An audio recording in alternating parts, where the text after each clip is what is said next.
Ari, when you did that song, Yes. What did you use for the little tinkling glasses? Oh, that was very similar to that Give It Time story. Mm-hmm. I started to search around my apartment for things that sounded like interesting. So that was bottles of Guinness and Never hear me again. I'm making myself out to be quite the lush. So why you gave Yeah, the quirks are right. No, you know, I was just that was a very experimental, like musically experimental time for me because I was writing so much, and I was learning to record myself to this just extent of just wanting to see what everything sounded like. And I had really one really good microphone that I was using for everything, and I just bring anything over to it and see if it sounded good, and if it didn't, then I wouldn't use it, and if it did, it was great. I was just wondering if when you were on the road, you were like playing classes or dating. Well, some of the songs written that year had to be written on the road because I was touring. Yeah. That was like the hardest part of the whole song week thing. It was like being in a hotel room, waking up the guy in the other room because I was like, you know, tapping on some sort of faucet or whatever. Yeah, that was at times pretty difficult. But yeah, good question though. Let's see here. Anybody have a request right now? Hi. Hi.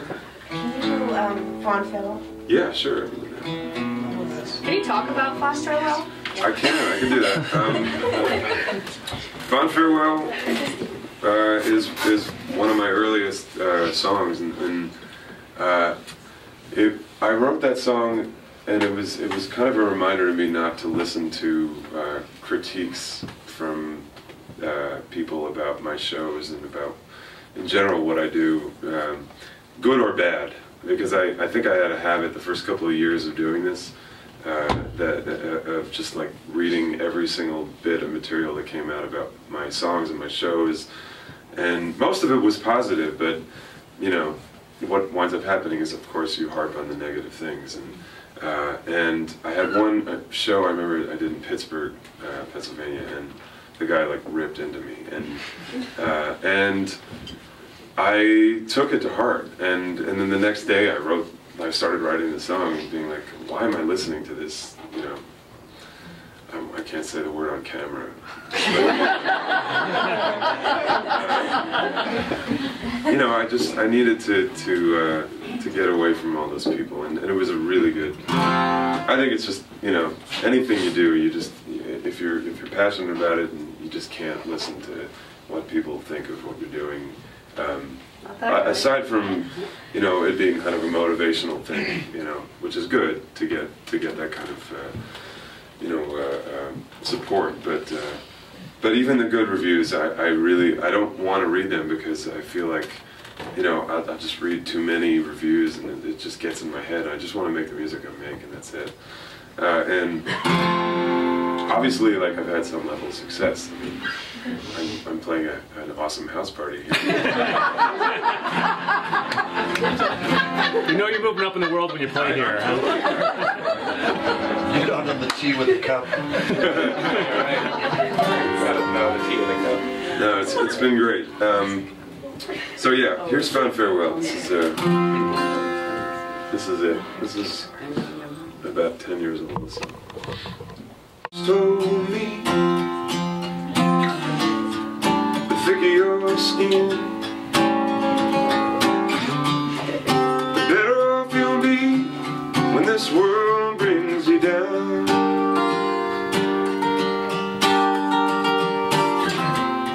Let's try and to control me and leave me without hope. In the past I've been burned, that I lived and I've learned.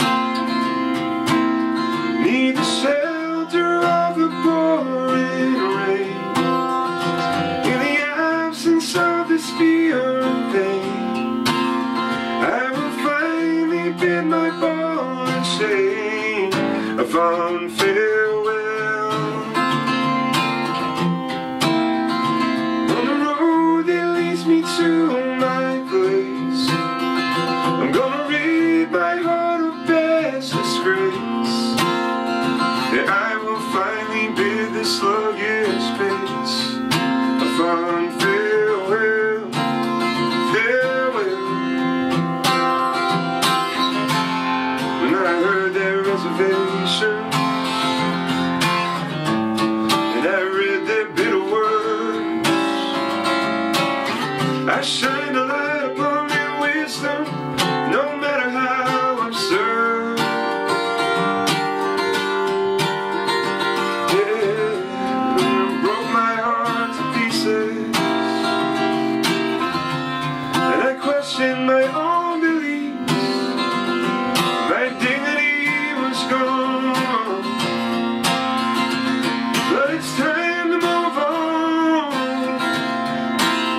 Need the shelter of the pouring rain in the absence of this fear and pain.